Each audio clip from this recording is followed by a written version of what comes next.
Mass spec is a technique that we use in order to determine the molecular weight of the compound. And from the molecular weight, we will determine the molecular formula.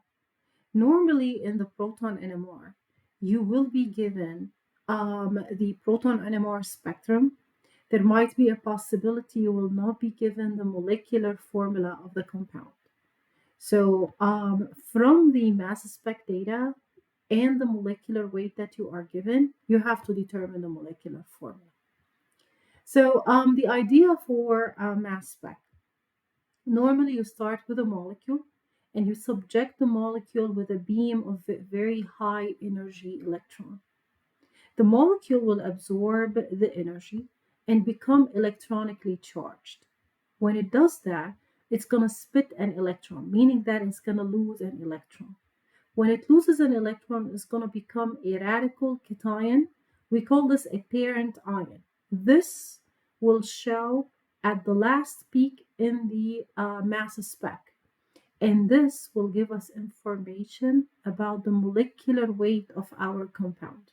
However, this radical cation, which is the parent peak, the parent ion peak, this is not stable. It's going to decompose. And when it decomposes, it's going to fragment into cations and radicals. Mass spec only analyzes cations, meaning it only analyzes the positive fragments. The radical fragments, those they go to waste. They are not analyzed by the mass spec. So there are a couple of peaks in the mass spec that you need to pay attention to. The first peak is the molecular ion peak. And the molecular ion peak is when the molecule loses an electron, it becomes electronically charged, it loses an electron, and this is going to show at the last significant peak in the mass spec. So if you look at the mass spec, it's the plot of the relative abundance of the fragment versus the mass over the charge of the fragment. Now, since we are working with the cations in mass spec, then the charge is equal to +1. This means that m over z is the same as the mass. So the x-axis scale is the mass of the fragment. And this is how you read the mass of the fragment in there. Whenever you are given mass spec, you always look at the last significant peak.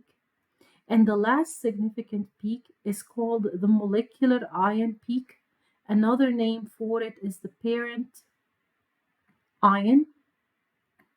And that parent ion is the same as the molecular weight of the molecule. So this is equal to the molecular weight of the molecule. And that is going to be available for you. So all what you need to do is just read the x-axis in there.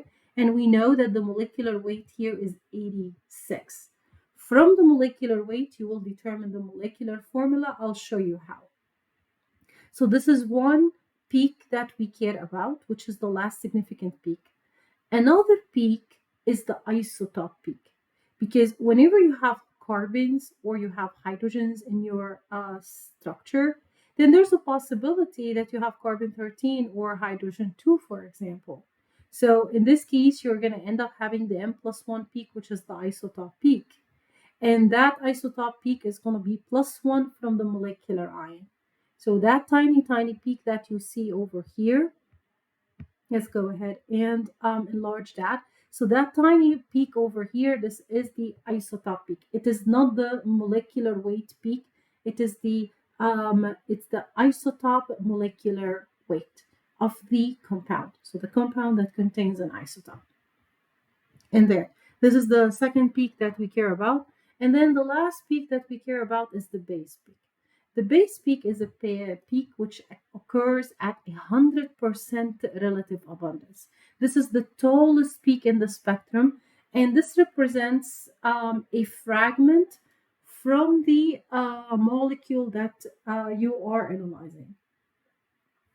And this is an important peak also in the mass spec. So there are three peaks that we care about: the base peak that occurs at 100% relative abundance, the molecular ion peak, which is the parent ion, this is the molecular weight of the molecule, and the isotope peak. The isotope peak is always there. If you're working with carbon or hydrogen isotopes, then you're going to see an M+1 peak. For halogen isotopes, bromine and the chlorine, you're going to see the M+2 peak. Bromines and the chlorines, they do exist as isotopes. The isotope of a bromine is bromine 81. So this is M+2. And the isotope for chlorine is 37, so this is M+2. So instead of seeing a M+1 with bromines and chlorines, you're going to see an M+2 peak. So let's go ahead and consider the hexane molecule. This is a 6-carbon chain, and you're given the mass spec of this molecule. The mass spec is going to show all the fragments of the molecules, and the fragmentation happens between sigma bonds. So if you have a carbon-carbon bond, then you can do the fragmentation in there. Your molecular weight of hexane is 86. And the reason how we knew it's 86, again, because you look at the parent ion peak, and the parent ion peak, you just read the x-axis, and this is 86. So I know that my molecular weight of the molecule is 86. If I want to analyze the mass spec, first of all, I need to look at the molecular ion. To represent the molecular ion, it's the molecule, but it lost an electron. So you put the molecule between parentheses, and you put a plus charge and a radical. This is the same as your molecular ion. So you put your molecule plus a charge and the radical, and this is why we call it a molecular ion or a parent ion peak in there. This has an M/Z out of 86, and then you can start fragmenting the molecule. Every sigma bond can fragment. Fragmentation also can happen between those two carbons in here, but I didn't show it in this mass spec. I started my fragmentation between those two carbons, but you can start the fragmentation from here. Every time you fragment a sigma bond, part of the molecule will become a cation, as you can see over here, and the rest of the molecule will become a radical. Radicals are not analyzed by the mass spec. This is why I'm not showing them in here. No need to show the radical, but just as an example in here. So if this part becomes a cation, then this whole part over here is going to become a radical. So we're going to go ahead and draw that as a CH3, a CH2, a CH2, and then a CH2 and a radical in here. So this carbon, let's use another color. This carbon over here is going to be this carbon, and it's going to be a radical. Radicals are not analyzed by the mass spec. So this one is not analyzed by MS. So this is why we don't care about it. We only show the positive fragment. I chose the left to be the cation and the right to be the radical. You can do the opposite. So you can choose the right to be the cation. So now this carbon is going to be the plus charge, and this fragment over here is going to be the radical. Whatever you do, because you are fragmenting in there, the MS is going to show all the fragments of the molecule, and this is why you have a lot of peaks in there. So you can fragment the bond between the two carbons, the bond 1.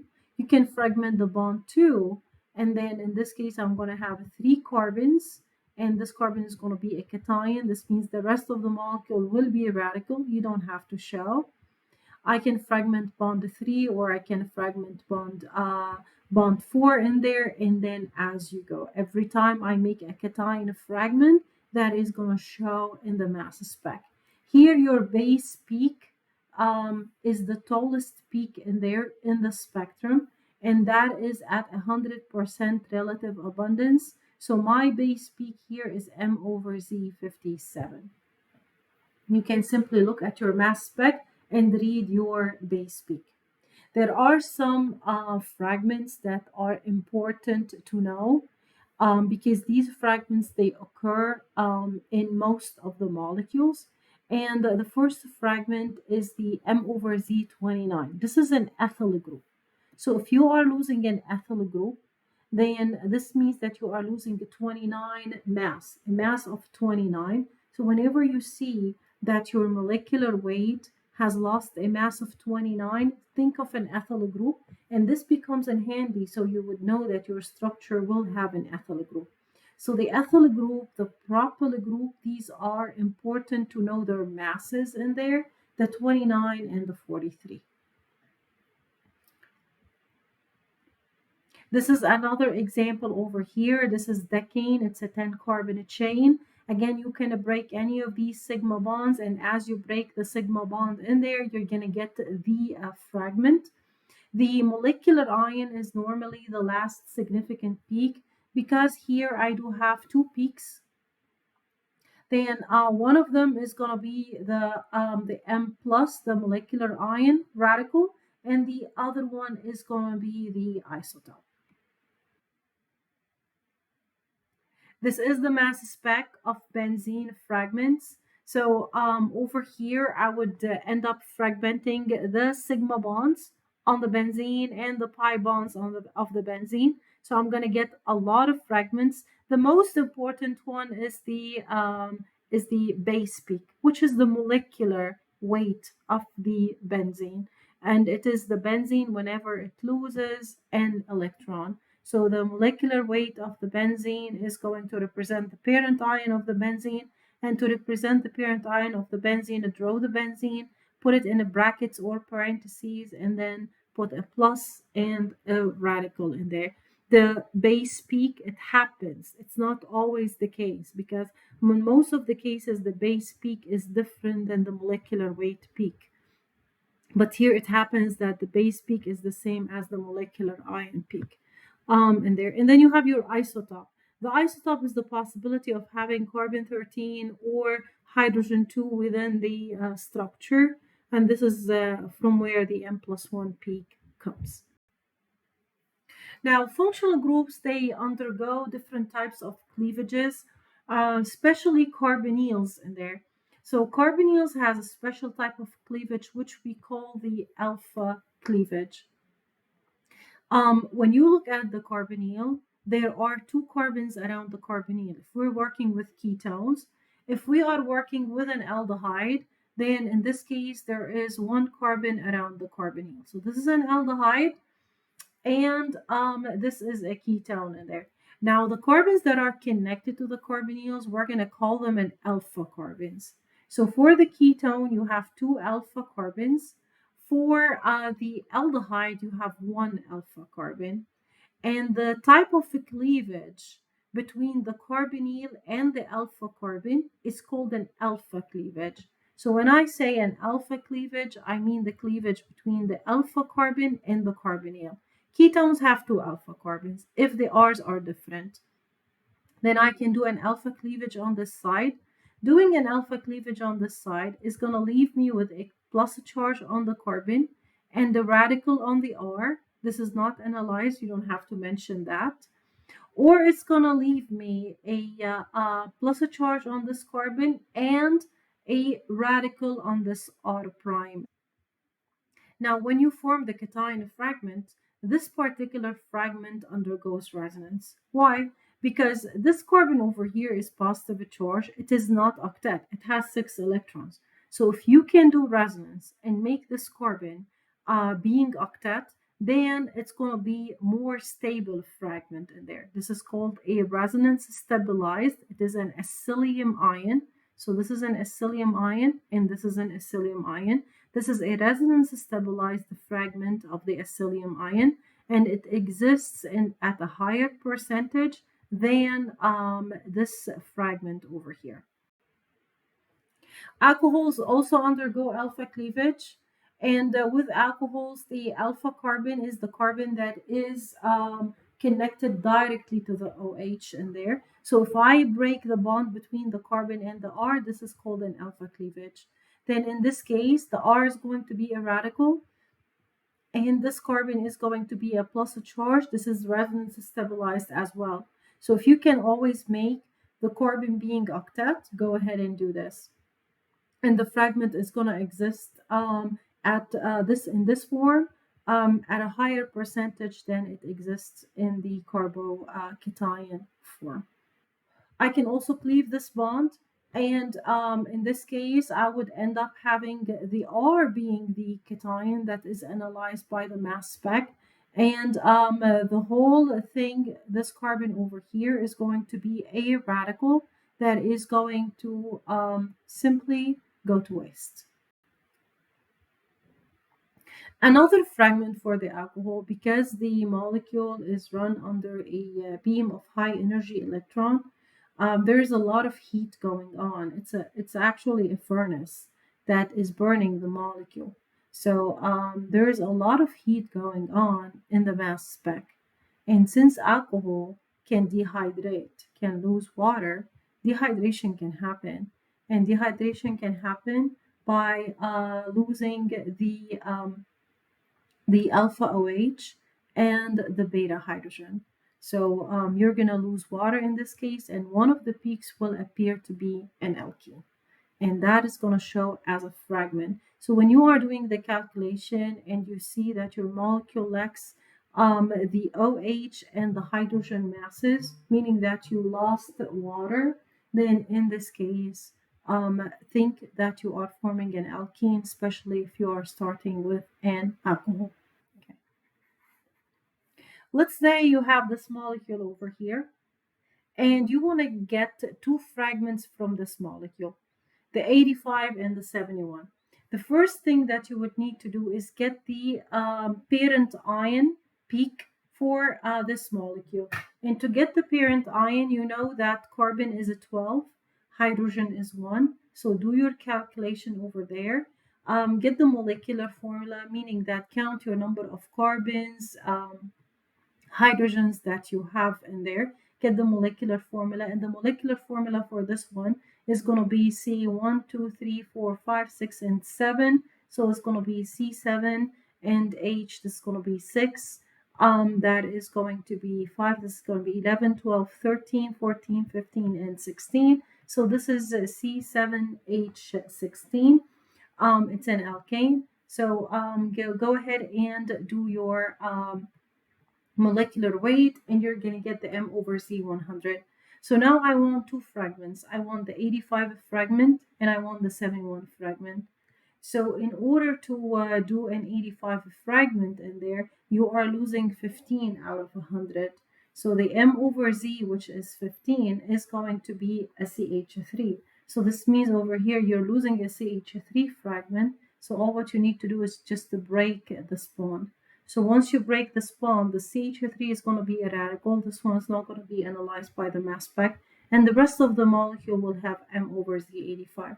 So that is the first fragment. Now the second one is 71. So you are losing 29. We said that 29 is an ethyl group.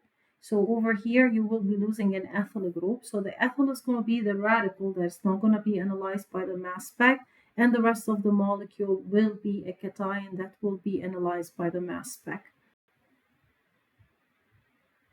Now, whenever you are looking at structures that have chlorine and the bromine in there, we said that you're going to see the M+2 peak. This is the isotope peak for the chlorine and the bromine. But you need to be able to differentiate if your structure has a chlorine in it or if it has a bromine in it, and how it needs to look like.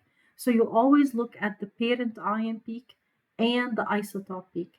If the parent ion to the isotope peak has a 3-to-1 ratio, this means that it's 3 times taller than the isotope peak, then in this case you will have a chlorine in your molecular formula. So if your parent ion peak and the isotope peak has 1-to-1 ratio, then in this case you have a bromine in your molecular formula. Now let's say you are given the mass spec, you are not given your molecule in there. All what you're given is the molecular ion peak, and you are asked to go ahead and get the molecular formula.